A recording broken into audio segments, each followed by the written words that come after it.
Hello students, कैसे आप सब लोग खैरियत से हैं, खुशबाश हैं। इस वक्त हमारे सामने है फिज़िक्स क्लास 11 जो कि फेडरल और केपी के बोर्ड की बुक है। और आप जानते हैं कि हमने एक सिलसिला शुरू कर रखा है जिसमें हम चैप्टर टू चैप्टर इसके जो एमसीक्यूज़ हैं वो सॉल्व कर रहे हैं। आज इस वीडियो में, इस एपिसोड में हम बात करेंगे यूनिट नंबर 4 की, जिसका नाम है वर्क एंड एनर्जी। मैंने उन लोगों की सहूलत के लिए जिनको सिर्फ आंसर्स चाहिए हैं, मैंने पहले ही कुछ आंसर्स जो है वो हाईलाइट कर दिए हुए हैं। यहाँ से आप लोग देख सकते हैं जो करेक्ट आंसर्स हैं उनको मैंने ऑरेंज कलर में हाईलाइट किया हुआ है। और अभी मैं चल करके आपको इनमें से हर एक एमसीक्यूज़ की जो है डिटेल में बात करने वाला हूँ, और फिर हम कुछ एमसीक्यूज़ को सॉल्व करेंगे और देखेंगे कि कौन से ऑप्शंस करेक्ट हैं। तो शुरू करते हैं एमसीक्यूज़ नंबर 1 से। इसकी स्टेटमेंट पढ़ते हैं। You push a heavy crate down a ramp at a constant velocity. Only four forces act on the crate. Which force does the greatest magnitude of work on the crate? Option A, the force of friction. Option B, the force of gravity. Option C, the normal force. Option D, the force you pushing. अच्छा, अभी एक crate है हमारे पास, एक box है, उसको हमने एक ढलवान के ऊपर रखा हुआ है, एक रैंप के ऊपर रखा हुआ है। रैंप जो है वो एक बोर्ड होता है जिसकी एक साइड ऊंची होती है, दूसरी साइड नीचे होती है। अमूमन ये ट्रक के अंदर या गाड़ियों के अंदर चीज़ों को लोड और अनलोड करने के लिए हम यूज़ करते हैं, इस्तेमाल करते हैं। जब उसके ऊपर हम एक क्रेट जो है उसको खींचते हैं, पुश करते हैं, तो उसके ऊपर चार फोर्सेस लगती हैं: फ्रिक्शन, ग्रेविटी, नॉर्मल फोर्स और जिस फोर्स के साथ हम उसको धकेलते हैं। अब पूछा ये जा रहा है कि कौन सी फोर्स सबसे ज़्यादा काम कर रही है, कौन सी फोर्स की वजह से किया जाने वाला काम सबसे ज़्यादा है। तो भाई सबसे पहली बात है, जो फोर फोर्सेस उसमें से लग रही हैं उसमें पहली फोर्स है फोर्स ऑफ फ्रिक्शन, जो कि हमारी इस मूवमेंट को रोकने की कोशिश करेगी। दूसरी फोर्स है फोर्स ऑफ ग्रेविटी, जो कि उस क्रेट के ऊपर नीचे की तरफ लगेगी। जो तीसरी फोर्स है नॉर्मल फोर्स, जो कि उसकी सरफेस, मिसाल के तौर पे ये एक सरफेस है तो उसके ऊपर नॉर्मल फोर्स इस तरफ को लगेगी, ग्रेविटी की फोर्स इस तरफ को लगेगी, फ्रिक्शन की फोर्स इस तरफ को लगेगी, जबकि जो इस फोर्स के साथ हम उसको पुश कर रहे हैं वो इस तरफ डाउनवर्ड लगेगी। अब सवाल ये है कि कौन सी फोर्स की वजह से किया जाने वाला जो काम है वो मैक्सिमम होगा। तो यहाँ हमने लिखा हुआ है कि भाई जो जिस फोर्स के साथ हम उसको पुश कर रहे हैं, डाउनवर्ड फोर्स जिसके साथ हम पुश कर रहे हैं, वो फोर्स सबसे ज़्यादा है। क्योंकि अगर ग्रेविटी की फोर्स ज़्यादा होती तो वो जो क्रेट है वो नीचे की तरफ आ जाता, ऐसा नहीं है, वो रैंप के ऊपर ही रहा है। नॉर्मल फोर्स अगर ज़्यादा होती तो वो क्रेट जो है वो ऊपर यानी हवा की तरफ चला जाता, ऐसा भी नहीं है। फ्रिक्शनल फोर्स अगर ज़्यादा होती तो वो क्रेट मूव ही ना कर पाता, रुक जाता। क्योंकि वो क्रेट मूव कर रहा है तो इसका मतलब ये है कि जिस फोर्स के साथ हम उसको धकेल रहे हैं वो फोर्स इन सारी फोर्सेस से ज़्यादा है, और जो सी फोर्स सबसे ज़्यादा होगी उसकी वजह से किया जाने वाला काम भी सबसे ज़्यादा यानी मैक्सिमम होगा। So option D, the force you pushing, is the correct option. ठीक हो गया, चलते हैं आगे नेक्स्ट एमसीक्यूज पे। एमसीक्यूज नंबर 2, इसकी स्टेटमेंट कुछ इस तरह से है: the force constant of a wire is K and that of the another wire is 3K when both the wires are stretched through some distance. If work done are W1 and W2, then which option is correct? Option A, W2 is equal to W1. Option B, W2 is equal to 9W1. Option C, W1 is equal to 3W2, and option D is W2 is equal to 3W1. सबसे पहले तो मैं बताता चलूँ कि जो wire होती है, अगर वो एक कांस्टेंट, एक स्प्रिंग का काम कर रही है, तो उसकी वजह से किया जाने वाला जो वर्क डन होगा that will be equal to the elastic potential energy, और वो होगा 1/2 kx²। अच्छा, इसको मैं W1 भी कह सकता हूँ, क्योंकि K1 K2 की बात नहीं की हुई तो इसलिए मैं इसको W1 भी कह सकता हूँ और इसको इक्वेशन नंबर 1 कह लेता हूँ। इसी तरह जो W2 होगा दैट इज इक्वल टू 1/2। अब K की जगह K नहीं बल्कि 3K आएगा और साथ x² ऐसे ही। अब ये वाला जो 3 है ये शुरू में चला जाएगा तो ये बन जाएगा 3 मल्टीप्लाइड बाय हाफ kx²। अच्छा, अब ये जो हाफ kx² है, ये जो इतना इतना हिस्सा है, अगर देखा जाए तो इक्वेशन नंबर 1 से ये W1 के बराबर है। तो इस तरह से ये बन जाएगा 3 मल्टीप्लाइड बाय साथ आएगा W1 और लेफ्ट साइड पे क्या है W2। So W2 is equal to 3W1। तो आप खुद देख सकते हैं आपकी कौन सी ऑप्शन करेक्ट है। Option D, W2 is equal to 3W1 correct है, बाकी सारी ऑप्शंस गलत हैं। ठीक हो गया, नेक्स्ट एमसीक्यूज पे चलते हैं। एमसीक्यूज नंबर 3, इसकी स्टेटमेंट कुछ यूं है: escape velocity on the surface of the earth is 11.2 kilometer per second. If the mass of earth increases to twice its value and the radius of the earth becomes half, the escape velocity is option A 5.6 km per second, option B 11.2 km per second, option C is 22.4 km per second, option D is 33.6 km per second। सबसे पहले तो हम इसे solve करेंगे और फिर हल करके देखेंगे कि कौन सी ऑप्शन सही है। सबसे पहले मैं आपको बताता चलूँ कि जो एस्केप वेलोसिटी है उसका फार्मूला होता है 2gm/r/√। इसमें g ग्रेविटेशनल कांस्टेंट है, m मैस ऑफ अर्थ है और r अर्थ का रेडियस है। अब यहाँ पे हम क्या कर रहे हैं कि जो मैस ऑफ अर्थ है वो डबल हो रहा है यानी 2m हो जाता है और रेडियस हाफ हो जाता है यानी r/2 हो जाता है। तो चेक करते हैं कि ये चेंजेस करने से एस्केप वेलोसिटी यानी इक्वेशन नंबर 1 में क्या चेंज आएगा। v escape is equal to 2g, m की जगह आ जाएगा 2m और r की जगह आ जाएगा r/2 under the square root. अच्छा, अब ये वाला जो 2 है आप जानते हैं कि जो थर्ड रैंक पे जो वैल्यू होती है यानी a/b/c जो होती है, ये a ऊपर चला जाता है ये बन जाता c ऊपर चला जाता है तो ये बन जाता है ac/b। इसी तरह ये वाला जो 2 है ये ऊपर चला जाएगा और ऊपर वाले 2 के साथ मल्टीप्लाई हो जाएगा तो ये बन जाएगा 2gm/r और एक 2 जो m के साथ था और एक 2 जो r के नीचे था वो ये ऊपर चले गए। अच्छा, अब ये कुछ इस तरह से बन गया। अब 2 2 4 होता है, ये बन गया 2gm/r under the square root multiplied by 2 2 4 और उसका स्क्वायर रूट अलग कर देते हैं। अब स्क्वायर 4 का जो स्क्वायर रूट होता है वो 2 के बराबर होता है तो इस तरह से ये बन जाएगा। ये वाली जो 2gm/r है ये तो सिंपल v एस्केप बन गया और ये हो गया 2 और इसको हम सीधा करके लिख लेते हैं तो ये बन जाएगा 2v एस्केप यानी डबल हो जाएगी वेलोसिटी। अच्छा, पहले वेलोसिटी कितनी थी 11.2 किलोमीटर पर सेकेंड, अब उसका डबल कर लें यानी 2 से जब उसको मल्टीप्लाई करेंगे तो ये बन जाएगा 22.4 किलोमीटर पर सेकेंड। ये है अब की बाद की वेलोसिटी जिसको हम v एस्केप प्राइम भी कह सकते हैं। यानी जब हमने चेंजेस तो कर ली तो ये अब पहले वाली वेलोसिटी नहीं रही बल्कि चेंज होगी, v एस्केप प्राइम होगी तो 22.4 किलोमीटर पर सेकेंड है। तो अब बहुत आसान हो गया है हमारे लिए देखना कि कौन सी ऑप्शन सही है। Option C is correct, option C यानी 22.4 किलोमीटर पर सेकेंड इज़ करेक्ट। चलते हैं नेक्स्ट एमसीक्यूज़ पे। एमसीक्यूज़ नंबर 4, इसकी स्टेटमेंट कुछ यूँ है, an example of non conservative force is option A electric force, option B gravitational force, option C frictional force, option D magnetic force. पूछा ये है कि ये जो 4 ऑप्शंस दी हुई हैं इनमें से कौन सी फोर्स नॉन कंजर्वेटिव फोर्स है। पहले तो देखना पड़ेगा कि कंजर्वेटिव और नॉन कंजर्वेटिव होती कौन सी फोर्सेस हैं।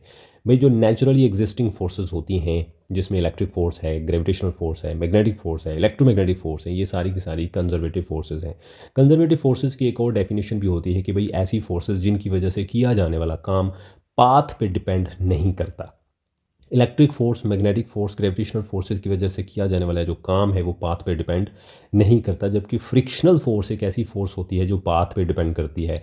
रफ़ सरफेस होगी तो वहाँ फ्रिक्शन ज़्यादा है, स्मूथ सरफेस होगी तो वहाँ फ्रिक्शन कम है। तो इसका मतलब है कि पाथ टू पाथ फ्रिक्शन जो है वो वेरी करती है। तो ये जो ऑप्शन है इसका करेक्ट आंसर है ऑप्शन, ये जो एमसीक्यूज़ है इसका करेक्ट ऑप्शन बनता है फ्रिक्शनल फोर्स, जो कि एक नॉन कंजर्वेटिव फोर्स है और इसकी वजह यह है कि फ्रिक्शनल फोर्स की वजह से किया जाने वाला काम पाथ पे डिपेंड करता है। ठीक हो गया, चलते हैं नेक्स्ट एमसीक्यूज़ पे। MCQs number 5, when the speed of your car is doubled by what factor does its kinetic energy increase. Option A 2 square root, option B 2, option C 4, option D 8। अच्छा, जब आपकी जो गाड़ी है उसकी अगर आप कहते हैं कि स्पीड को डबल कर दिया जाता है तो उसके साथ काइनेटिक एनर्जी पे क्या फ़र्क पड़ेगा। यानी अगर स्पीड पहले v है और उसको बढ़ा करके 2v कर दिया जाता है तो जिसकी गाड़ी की जो काइनेटिक एनर्जी है उसके ऊपर क्या इफ़ेक्ट होगा, ये हमसे पूछ रहा है। अच्छा, अभी बहुत आसान ऑप्शन है। काइनेटिक एनर्जी का जो फार्मूला होता है वो है ½ mv²। अब अगर हम उसकी जो वेलोसिटी है उसको डबल कर देते हैं तो ये बन जाता है 2v²। ओके, 2v² जब हम खोलेंगे तो ये बन जाएगा 4v²। अब ये वाला जो 4 है इसको शुरू में ले आते हैं और बाकी सारा वैसे का वैसे ये ½ mv²। तो आप देख सकते हैं कि 4 एज इट इज़ और ये जो हाफ एम वी स्क्वेयर है, इसकी जगह हम के डॉट ई लगा देते हैं। तो जो के डॉट ई प्राइम है, यानी बाद वाली जो काइनेटिक एनर्जी है, वो ये पहले वाली काइनेटिक एनर्जी से 4 टाइम्स ज़्यादा होगी। सो कौन सी ऑप्शन सही है? ऑप्शन सी करेक्ट है। ठीक हो गया। चलते हैं नेक्स्ट एमसीक्यूज़ पे। एमसीक्यूज़ नंबर 6, इसकी ऑप्शन कुछ इस तरह से है। एमसीक्यूज़ नंबर 6, इसकी स्टेटमेंट कुछ इस तरह से है। 1 horse power is given by. 1 horse power किसके बराबर होती है? Option A 746 watt, option B 746 kilowatt, option C 746 megawatt, या फिर ऑप्शन डी 746 गीगावाट। तो भाई इसका ऑप्शन बहुत आसान है और वो है ऑप्शन ए, जिसको हम कहते हैं 746 वाट। इसका मतलब ये हुआ कि 1 HP यानी 1 हॉर्स पावर 746 वाट के बराबर होती है, ना कि किलोवाट, मेगावाट या फिर गीगावाट। हॉर्स पावर जो है ये बेसिकली मैकेनिकल पावर को मेजर करने का एक यूनिट है। अमूमी तौर पे ये जो आम वाटर पंप होता है, वाटर पंप, वो शुरू होते हैं 0.5 हॉर्स पावर से। उससे बड़े जो होते हैं वो होते हैं 1.0 हॉर्स पावर, फिर इसी तरह 2 हॉर्स पावर, या जो आम 100 फीट पे से पानी जो खींचता है वाटर पंप, जो कि अमूमन घरों पे लगा होता है, वो 3.0 HP यानी 3 हॉर्स पावर का होता है। उसने ना सिर्फ के पानी को 100-200 फीट से खींचना होता है, बल्कि ऊपर तीसरी मंजिल पे जो टैंक होती है वहाँ तक उस पानी को लेकर भी जाना होता है। तो इसलिए ये हाई पावर यानी 3 हॉर्स पावर की मोटर जो है वो लगानी पड़ती है आम घर के इस्तेमाल के लिए। ठीक हो गया। एमसीक्यूज़ नंबर 7, इसकी स्टेटमेंट पढ़ते हैं। Work is set to be negative when force and displacement are, option A parallel, option B anti parallel, option C perpendicular, option D at 45 degree. अच्छा जी, फोर्स और डिस्प्लेसमेंट के दरमियान किस एंगल पर वर्क जो है वो नेगेटिव होगा? तो आप जानते हैं कि जो वर्क है उसका फार्मूला होता है एफ डी कॉस थीटा, जिसका मतलब है सारा रोल जो है वो थीटा का है, या फिर यूँ कह लें कि कॉस थीटा का है। अच्छा, आपको पता होना चाहिए कि जब एंगल 0 डिग्री से लेकर 90 डिग्री के दरमियान में होता है तो कॉस की वैल्यू पॉजिटिव होती है, और जो ही एंगल 90 डिग्री को क्रॉस करता है तो कॉस की वैल्यू, कॉस थीटा की वैल्यू नेगेटिव हो जाती है। तो फिर इसका मतलब ये हुआ कि अगर हम 180 डिग्री रखते हैं, यानी कॉज 180 डिग्री अगर रखते हैं, तो कॉज 180 डिग्री को हम पैरेलल कहते हैं। तो चेक करते हैं क्या आंसर आएगा। कॉज 180 डिग्री -1, तो इसका मतलब ये है कि नेगेटिव हो जाएगा। पैरेलल पे तो नहीं होगा, पैरेलल का मतलब 0 डिग्री होता है, इस पर ऐसा नहीं होगा। परपेंडिकुलर का मतलब 90 डिग्री होता है, उस पर तो कॉज वैसे 0 होता है, और कॉज 45 पे पॉजिटिव होता है। फिर अब एक ही बाकी बचता है एंटी पैरेलल, जिसका मतलब होता है 180 डिग्री, और 180 डिग्री पे कॉज थीटा की वैल्यू -1 होती है। So the correct option is option B, that is anti parallel. MCQs number 8, इसकी स्टेटमेंट कुछ इस तरह से है। Two bodies of masses m1 and m2 have equal momentum, their kinetic energies e1 and e2 are in the ratio. Option A m1 under the square root ratio m2 under the square root, option B m1 ratio m2, option C m2 ratio m1, option D m1 square under the square root ratio m2 square under the square root. Okay, check करते हैं, देखते हैं कि कौन सी option सही है। और अगर देखा जाए तो ऑप्शन बी और डी आलमोस्ट एक ही तरह की हैं, बट जस्ट स्क्वायर जो है उसके रूट के साथ कैंसिल हो जाता है। तो चूंकि इसमें ऑल ऑफ दीज का ऑप्शन नहीं है, तो फिर ऑप्शन बी और डी तो नहीं हो सकती, बी और डी तो नहीं हो सकती, क्योंकि ये बेसिकली एक ही तरह की ऑप्शन हैं, दो ही की ऑप्शन है। इसमें ये स्क्वायर रूट इसके साथ कट जाता है, ये इसके साथ कट जाता है, तो बाकी फिर वही बच जाता है जो ऑप्शन बी है। तो इसका मतलब बी और डी तो नहीं, अब बाकी हैं ए और सी। अब ए और सी में हमें चेक करना पड़ेगा। तो सबसे पहले हम देखेंगे कि जो एनर्जी है उसका और मोमेंटम का क्या ताल्लुक है। आप जानते हैं कि जो एनर्जी है वो बराबर होती है हाफ mv²। इसको मैं ऐसे भी लिख सकता हूँ mv²/2। अब अगर मैं ऊपर नीचे m के साथ मल्टीप्लाई कर दूं तो ये बन जाएगा m मल्टीप्लाइड बाई mv² और नीचे बन जाएगा 2m, या सिंपल इसको मैं m मल्टीप्लाइड बाई 2 लिख लेता हूँ। अच्छा, अब ये बन जाएगा, ऊपर बन जाएगा m²v² और नीचे बन जाएगा 2m। ओके, अब आप जानते हैं कि जो मोमेंटम होता है, मोमेंटम जो होता है वो सिंपल होता है mv। तो मोमेंटम का स्क्वायर बराबर होगा एम स्क्वायर वी स्क्वायर। तो इसका मतलब है ये जो एम स्क्वायर वी स्क्वायर है यहाँ ये वाला, इस एम स्क्वायर वी स्क्वायर की जगह मैं पी स्क्वायर रख सकता हूँ। तो इस तरह से ये बन जाएगा पी स्क्वायर ओवर 2m। तो इसका मतलब ये हुआ कि एनर्जी और मोमेंटम का जो रिलेशनशिप है वो क्या है, E is equal to P square over 2m। अब दो ऑब्जेक्ट्स हैं, तो दो ऑब्जेक्ट्स के लिए ये वाली जो इक्वेशन है वो बारी बारी लिखी जाएगी। पहले ऑब्जेक्ट के लिए इसको मैं लिखूँगा E1 जो कि बराबर होगी P1 स्क्वायर ओवर 2m। दूसरी दफ़ा E2 is equal to P2 square over 2m। अब इन दोनों इक्वेशंस को आपस में डिवाइड कर देते हैं, यानी E1 divided by E2 is equal to P1 square divided by 2m1, m के साथ भी 1 आएगा और यहाँ 2 आएगा, मल्टीप्लाइड बाय, बल्कि यहाँ पहले मैं डिवाइड लिख लेता हूँ, P2 स्क्वायर ओवर 2m2। अब ये जो बीच वाला डिवाइड है अगर इसको मैं मल्टीप्लाई कर दूँ तो सारी गेम पलट जाएगी। और इसके साथ साथ एक और चीज़ है कि P1 और P2 इक्वल है। आप देख सकते हैं स्टेटमेंट में उसने लिखा हुआ है कि इक्वल मोमेंटम है, तो फिर P1 P2 चूँकि दोनों इक्वल हैं लिहाजा इन दोनों की जगह मैं P रख सकता हूँ। और ये वाली जो इक्वेशन है राइट हैंड साइड इसकी बन जाएगी P square over 2m1 multiplied by 2m2 over P square. अब आप देखिएगा ये P स्क्वायर इस P स्क्वायर से कट गया और ये 2 इस 2 से कट गया, तो बाकी जो मेरे पास बचा वो क्या है, बाकी बचा m2 ओवर m1 और इधर है E, इधर है हमारे पास E1 रेशो E2। इसको अब रेशो की फॉर्म में अगर हम लिखते हैं तो ये बन जाता है E1 ratio E2 is equal to M2 ratio M1। तो अब आप देख सकते हैं कि कौन सी ऑप्शन सही है। इसका मतलब है ऑप्शन ए भी गलत है, तो बाकी फिर बचती है ऑप्शन सी जो कि करेक्ट है, हमारे कैलकुलेशन के मुताबिक भी वही ऑप्शन सही है। ठीक हो गए, अच्छा और इंटरेस्टिंग एमसीक्यूज़ था, ज़रा ध्यान से करने वाला था। नेक्स्ट एमसीक्यूज़ पे चलते हैं। एमसीक्यूज़ नंबर 9, इसकी स्टेटमेंट कुछ इस तरह से है, the atmosphere is held to the earth by option A winds, option B gravity, option C clouds, option B D the rotation of earth. कि कौन सी चीज़ है जिसने हमारे एटमॉस्फेयर को ज़मीन के साथ जोड़ा हुआ है, वो विंड्स हैं, ग्रेविटी है, क्लाउड्स हैं, या फिर द रोटेशन ऑफ अर्थ है। रोटेशन ऑफ अर्थ और ग्रेविटी के बीच में एक टाई हो सकता है, तो विंड्स तो बिल्कुल नहीं है और क्लाउड्स भी नहीं है जिन्होंने हमारे एटमॉस्फेयर को अर्थ के साथ होल्ड करके रखा हुआ है, जोड़ के रखा हुआ है।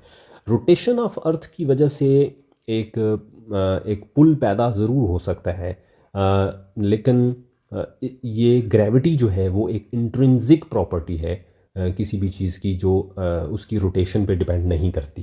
तो ग्रेविटी, रोटेशन ऑफ अर्थ ने भी बेसिकली ग्रेविटी को ही प्रोड्यूस करना होता है, लेकिन ग्रेविटी तो चूँकि ऑलरेडी है, ग्रेविटी का जो ऑप्शन है वो हमें यहाँ ऑलरेडी दिया हुआ है, तो फिर हमारे एटमॉस्फेयर को, हमारे इर्द गिर्द ज़मीन के इर्द गिर्द जितना भी एटमॉस्फेयर है, विंड्स और क्लाउड्स उस एटमॉस्फेयर का हिस्सा हैं। तो विंड्स और क्लाउड्स बजाते खुद ही तो अपने आप को नहीं ना वो होल्ड करके रखेंगी। तो इस तरह से ऑप्शन ए भी गलत है, ऑप्शन सी भी गलत है, ऑप्शन डी भी गलत है। ऑप्शन बी यानी ग्रेविटी वो वह चीज़ है जिसने हमारे इर्द गिर्द के, अर्थ के इर्द गिर्द के एटमॉस्फेयर को अर्थ के साथ जोड़ करके रखा हुआ है। ठीक हो गया, चलते हैं नेक्स्ट एमसीक्यूज़ पे। एमसीक्यूज़ नंबर 10, इसकी स्टेटमेंट कुछ इस तरह से है, if momentum is increase by 20% then kinetic energy increases by option A 44%, option B 55%, option C 66%, option D 77%। कहता है कि अगर मोमेंटम में 20% इजाफा कर दिया जाए तो एक बॉडी जो है उसकी काइनेटिक एनर्जी में कितना इजाफा होगा। ऑप्शंस दिए हुए हैं, पहले इसको सॉल्व करना पड़ेगा और फिर हम किसी नतीजे पे पहुंचेंगे। सबसे पहले ये है कि एनर्जी का फार्मूला होता है हाफ mv², जिसको हम ऐसे भी लिख सकते हैं mv²/2। और अगर हम ऊपर नीचे मैथ्स के साथ मल्टीप्लाई करते हैं जैसे कि मैंने पिछले एमसीक्यूज़ में किया है, ये बन जाता है m²v²/2m। और एम वी चूँकि मोमेंटम होता है और m²v² जो है वो मोमेंटम का स्क्वायर होगा डिवाइडेड बाय 2m। अच्छा, एक ऑप्शन तो मेरे पास ये आ गई, एक इक्वेशन तो ये आ गई कि इसको मैं E1 कह लेता हूँ, ये है p²/2m, that is equation number 1। अच्छा, अब मोमेंटम में इजाफा कर दिया है, P2 जो है इसको अगर मैं P1 कह लेता हूँ तो P2 जो है वो P1 प्लस 20% ऑफ P1, यानी P1 में 20% हमने इजाफा कर दिया। तो जो 20% होता है वो होता है 0.2 तो साथ आएगा P1। अच्छा, अब इन दोनों में से अगर मैं P1 को कॉमन ले लेता हूँ तो पीछे रह जाता है 1 प्लस 0.2 P1, तो इसका मतलब बन गया 1.2 P1। Okay, so P2 is equal to 1.2 P1। तो इस हिसाब से ये जो इक्वेशन है E1 वाली वो बन जाएगी E2 is equal to P2 square over 2m, और P2 जो है वो बराबर है 1.2 P1 के, तो इसका स्क्वायर आ जाएगा 1.2 का स्क्वायर, साथ आ गया P1 square divided by 2m। अच्छा, अब अगर हम दोनों में डिफरेंस देख लें तो ये बन जाता है 1.2 का स्क्वायर और साथ आ गया P1 square divided by 2m। अब ये जो P1 स्क्वायर बाई 2m है ये बेसिकली क्या है, ये E1 है, तो ये आ जाता है E2 इज इक्वल टू 1.2 का स्क्वायर और साथ आ गया E1। ओके, अब हम डिफरेंस देखना चाहते हैं कि कितना डिफरेंस आया है, तो डिफरेंस को हम डेल्टा E कह लेते हैं, जो कि बराबर होता है E2 माइनस E1। अब जो E2 है वो बराबर है 1.2 का स्क्वायर, साथ आ रहा है E1 माइनस E2, और सॉरी E2 की जगह E1 ही आएगा। अब इसको हम ओपन कर लेते हैं, ये बन जाता है तकरीबन 1.4, 12 जो है 144 होता है, और 1.2 का स्क्वायर 1.44 हो जाएगा, साथ आ जाएगा E1 minus E2, sorry E1 minus E1 ही आएगा। और अगर इसकी मैं इसमें से E1 कॉमन ले लूँ तो पीछे रह जाता है 1.44 माइनस 1, और साथ आ गया E1, और 1.44 में से 1 निकलता है तो पीछे बच जाता है 0.44 E1। तो 0.44 को मैं परसेंटेज की फॉर्म में अगर मैं लिखता हूँ तो ये तकरीबन बनता है 44% ऑफ E1, यानी E1 से 44% एनर्जी जो है वो इंक्रीज़ हुई है। पहले कितनी थी 100%, अब हो गई 144%। तो 0.44 को जब हम 100 से मल्टीप्लाई करते हैं और 7% लिखते हैं तो ये जो चीज़ है ये बन जाती है 44% ऑफ E1, यानी डेल्टा E जो है, यानी चेंज कितना आया E1 के अंदर 44% का इजाफा हुआ है। So which option is correct, option A is correct, that is 44%। ठीक है, इसी तरह अगर आप 30% का इजाफा करते हैं तो ये बन जाता है 1.3, और 1.3 बनेगा 13, और 13 का स्क्वायर होता है 169, तो उस सूरत में 69% का इजाफा होगा। अगर 40% इजाफा करते हैं तो ये 14 का स्क्वायर होता है 196, तो 96% इजाफा हो जाएगा। तो इस तरह से आप सेम पैटर्न को फॉलो करते हुए किसी भी जो है परसेंटेज इंक्रीज़ के साथ एनर्जी को सॉल्व कर सकते हैं, सेम स्टेप्स को लेकर के। ठीक हो गया, चलते हैं नेक्स्ट एमसीक्यूज़ पे। एमसीक्यूज़ नंबर 11, इसकी स्टेटमेंट कुछ इस तरह से है, if the kinetic energy of a body becomes 4 times of the initial value then new momentum will, option A become twice its initial momentum, option B become three times its initial value, option C become 4 times its initial value, option D remains constant। पहले सवाल को समझ लें। Question ये है कि एक body की जो काइनेटिक एनर्जी है वो उसमें 4 टाइम्स इजाफा हो गया है, जो पहले थी अब उसमें 4 गुना इजाफा हो गया है, तो मोमेंटम में क्या चेंज आएगा, वो 2 गुना बढ़ जाएगा, 3 गुना बढ़ जाएगा, 4 गुना बढ़ जाएगा, या फिर उसमें कोई चेंज नहीं आएगा। तो वही इक्वेशन हम एनर्जी वाला यूज़ करेंगे, हाफ एम वी स्क्वेयर, जिसको हम ऐसे भी लिख सकते हैं पी स्क्वेयर बाई 2m। अब आपने एनर्जी में कितना इजाफा किया है, इसमें से पहले हम देखेंगे कि पी स्क्वेयर किसके बराबर है, पी स्क्वेयर बराबर है 2m ई, 2m उधर चला गया, और अगर हम सिंपल पी देखते हैं तो ये बराबर है 2m E under the square root, यानी इस इक्वेशन को मैंने इस फॉर्म में लिख लिया है, मोमेंटम की फॉर्म में। अच्छा, अब 2m ई में कितना इजाफा हुआ है 4 टाइम्स, तो इसकी जगह मैं रखूँगा 4e under the square root. अब आपको पता है कि 4 जो है उसका स्क्वायर रूट अलग हो जाएगा और पीछे बचेगा 2me under the square root, और इसको साथ ही मैं p प्राइम कह लूँगा, यानी बाद वाला मोमेंटम। अच्छा, अब क्या हुआ कि 4 का जो स्क्वायर रूट होता है वो बन जाता है 2, और ये जो 2me है इसकी जगह आ जाएगा p। तो आप देख सकते हैं कि p prime is equal to 2p, यानी मोमेंटम बाद वाला जो मोमेंटम है पहले वाले मोमेंटम से डबल हो जाता है। So which option is correct, option A is correct, that is becomes twice its initial momentum. ठीक हो गया, चलते हैं नेक्स्ट एमसीक्यूज पे।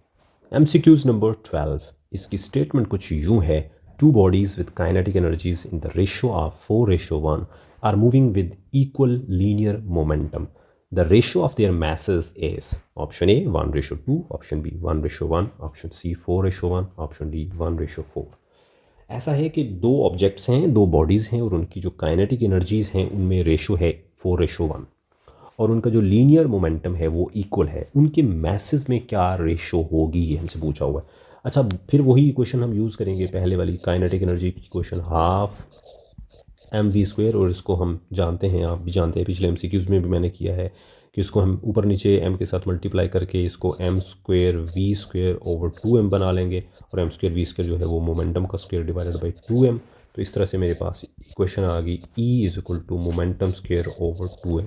अब अगर इसको मैं दो दफ़ा लिख दूँ, एक दफ़ा E1 के लिए P1 और M1 के लिए और दूसरी तरफ E2 P2 M2, तो ये इक्वेशन बन जाएगी E1 = P1²/2m1 और एक दफ़ा E2 = P2²/2m2। अच्छा, अब चूंकि मोमेंटम सेम है, उसने कहा इक्वल लीनियर मोमेंटम, यानी P1 और P2 दोनों सेम हैं, तो इन दोनों की जगह मैं P रख दूं अगर, तो ये जो ऊपर वाली इक्वेशंस हैं ये क्या बन जाएंगी, ये बन जाएंगी E1 = P²/2m1 और E2 बन जाएगी P²/2m2। चलें इन दोनों को आपस में डिवाइड कर देते हैं। E1/E2 = P²/2m1 divided by P²/2m2। अब ये जो बीच वाला डिवाइड है, अगर इसको मैं मल्टीप्लाई कर दूं तो चीज़ें उलट जाएंगी, तो ये बन जाएगा P²/2m1 मल्टीप्लाइड बाई 2m2/P²। अब आप देखना ये 2 से कट जाएगा, P² से कट जाएगा और बाकी बचेगा m2/m1। अच्छा, अब E1 और E2 में रेशो उसने खुद ही बताया हुआ हमें 4:1, तो इसकी जगह तो आ जाएगा 4। अगर मैं इसको ऐसे लिख दूँ E1:E2, तो दूसरी तरफ m2/m1 को हम लिख सकते हैं m2:m1। अच्छा, अब E1:E2 कितना दिया है 4:1, तो इसकी जगह आ जाएगा 4:1 और इस तरफ क्या है m2:m1। अगर इनकी मैं जगह चेंज कर दूं, यानी 1 को इधर और 4 को इधर ले आऊं, तो ये बन जाएगा 1:4। इसी तरह m2 और m1 की जगह चेंज कर दूं तो ये बन जाएगा m:m2। तो इसको मैं ऐसे लिख सकता हूँ m1:m2 = 1:4। तो आंसर तो मिल गया हमें। चले देखते हैं कि कौन सी ऑप्शन सही है। ऑप्शन डी करेक्ट है, जिसका मतलब है 1:4। ठीक हो गया। चलते हैं नेक्स्ट MCQs पे। MCQs number 13। इसकी स्टेटमेंट कुछ यूँ है, a body of mass 5 kg is moving with the momentum of 10 kg/m/s। A force of 0.2 Newton acts on it in the direction of motion of the body for 10 seconds. The increase in its kinetic energy is option A 2.8 joule, option B 3.2 joule, option C 3.8 joule, option D 4.4 joule.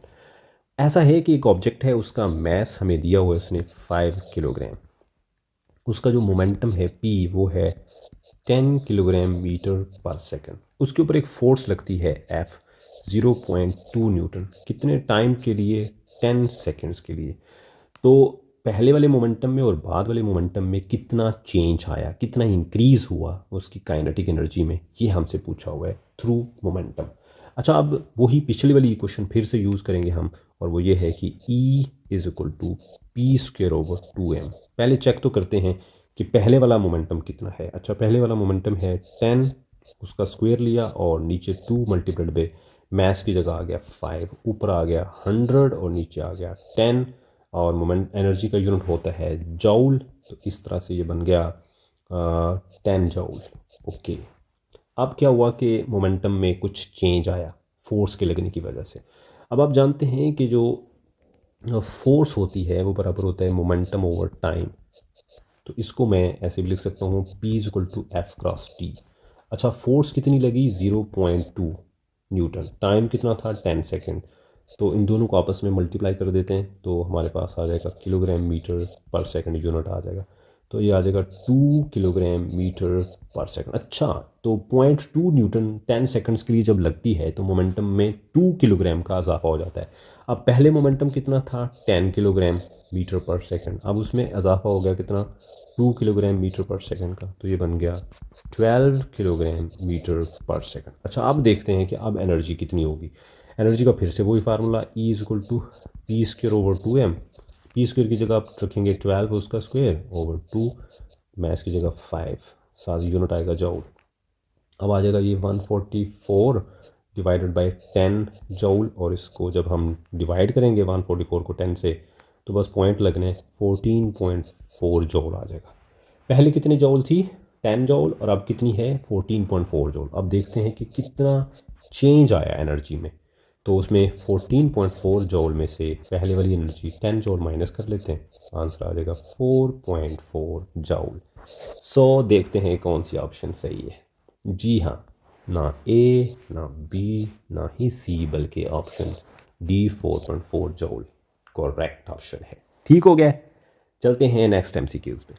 MCQs number 14, if force and displacement of particle in the direction of force are doubled, work done would be. Option A double, option B 4 times, option C half, option D 1/4 times. कहता है कि अगर force को displacement दोनों को double कर दिया जाता है तो वर्क डन के ऊपर क्या इफेक्ट होगा। यूँ समझिए कि ये एक गाड़ी है और उसके ऊपर लगने वाली जो फोर्स है F, उसको बढ़ाकर कर दिया जाता है 2F, उसका डिस्प्लेसमेंट जो है उसको कर दिया जाता है 2D, तो जो वर्क डन है उसके ऊपर क्या इफेक्ट होगा। तो भाई देखिए वर्क डन जो है वो बराबर होता है FD, product of force and displacement in the direction of force. Force की डायरेक्शन है तो चूंकि इसमें कॉस थीटा का कोई जिक्र नहीं आएगा। अब फोर्स को आपने कर दिया 2F और डिस्प्लेसमेंट को आपने कर दिया 2D, तो 2 2 ज़ा 4 हो जाएगा भाई, तो ये बन जाएगा 2 मल्टीप्लाइड बाई 2 और साथ आ जाएगा FD, so this will become 4FD। और FD का मतलब वर्क डन है, तो इसका मतलब है कि जो बाद वाला वर्क डन है वो पहले वाले वर्क डन का 4 टाइम्स है, 4 गुना उसमें इजाफा हो गया। सो ऑप्शन ए गलत है, ऑप्शन सी भी गलत है, ऑप्शन डी भी गलत है, ऑप्शन बी यानी 4 टाइम्स। टाइम्स का मतलब होता है कि उसमें कितने मल्टीप्लाइड बाय कितने गुना उसमें इजाफा हुआ, 4 टाइम्स 4 गुना वो उसका वर्क डन जो है वो बढ़ जाएगा। ठीक, इसके साथ ही हमारे इस चैप्टर के 14 एमसीक्यूज कंप्लीट हुए। कैसे लगा आपको ये वाला लेक्चर और इसमें क्या कमी है, इसमें क्या और ऐड किया जा सकता है, क्या अच्छा लगा क्या बुरा लगा, कोई सजेशन देनी हो कोई फीडबैक देना हो तो आप हमें ईमेल कर सकते हैं। इस वीडियो के साथ जो है वो इनबॉक्स में कमेंट करके सवाल पूछ सकते हैं, सजेशन दे सकते हैं। मुलाकात होगी नेक्स्ट वीडियो में किसी और एपिसोड के साथ। तब तक के लिए अपना बहुत ख्याल रखिएगा और हमें दुआओं में याद रखिएगा। गुड बाय, अल्लाह हाफिज़।